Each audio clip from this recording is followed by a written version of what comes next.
To say Milan coach Gennaro Gattuso placed a ton of stock in the latest Milan derby would be an understatement. In the build-up to Wednesday evening's pivotal Coppa Italia quarter-final clash at a cold, misty San Siro, the rugged Rossoneri tactician labelled the tie a World Cup final, one that could perhaps change the complexion of the season altogether. Struggling entering the match, having lost 2 in the league, Milan needed a strong collective effort if they were going to advance in the competition and send rivals into home to cap off 2017 the right way. Sure enough, that is exactly what we saw from the red and black side in an action-packed derby della Madonnina over 120 minutes. The first 45 minutes saw the two sides exchange differing spells of possession in an even battle. Despite some noticeable sloppiness and wasteful chances in the final third from both clubs, the latest Milan derby played out as advertised, an intense, seesaw affair that at any moment could be decided by one individual moment of brilliance. As the game progressed, Milan settled into a nice rhythm all over the park. Defensively, central pairing Leonardo Bonucci and Alessio Romagnoli grew stronger as they encountered signs of trouble, held Mauro Icardi in check and, although tested on the counter, didn't collapse in conceding a gut-wrenching goal. Frank Kessie battled in the midfield throughout, and in my opinion, was decisive in unlocking Inter. The Ivorian's engine enabled Milan to find consistent attacking chances in the final phase and, through his marauding runs, endurance and strength in possession, he truly made the difference. Tonight, he was everything Milan paid for last summer.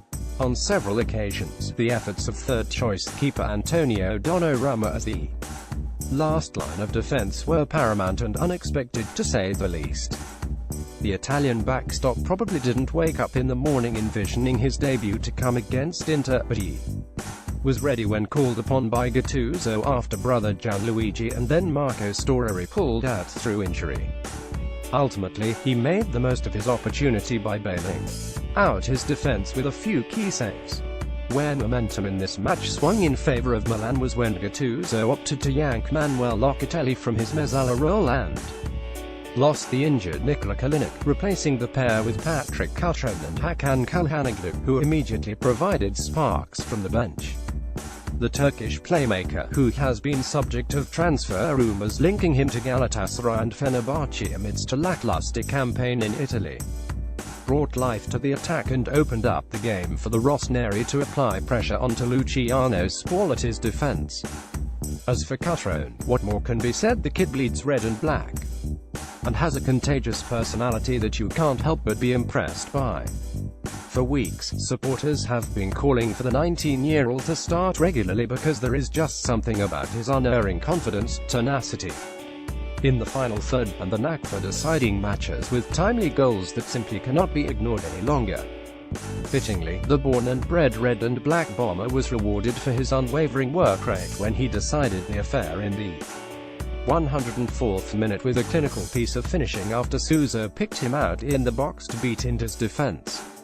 He always seems to feed off the crowd just as much as the supporters in the curva would feed of him, and in an intense 120 minutes Milan needed every bit of that. He's more than just grit too, as with 9 goals in all competition this season, Cutrone is the Rossoneri's top scorer. Impressive Milan performances have been few and far between this season, and against the top 7 sides in Italy, they have not a single victory to their name. However, this showing was the most inspired we've seen in quite some time, and given the opponent, the entire squad fought hard for not only themselves and the coach, but also the fans that have endured their own share of hardships. Whether this is the defining moment for Milan to forge ahead, enjoy a second half surge and make a serious run at Europe remains to be seen. However, if there was ever a time to do so, it's now. Keep up to date with the latest news and action from Spain's Primera Division with Football España from the team behind Football Italia.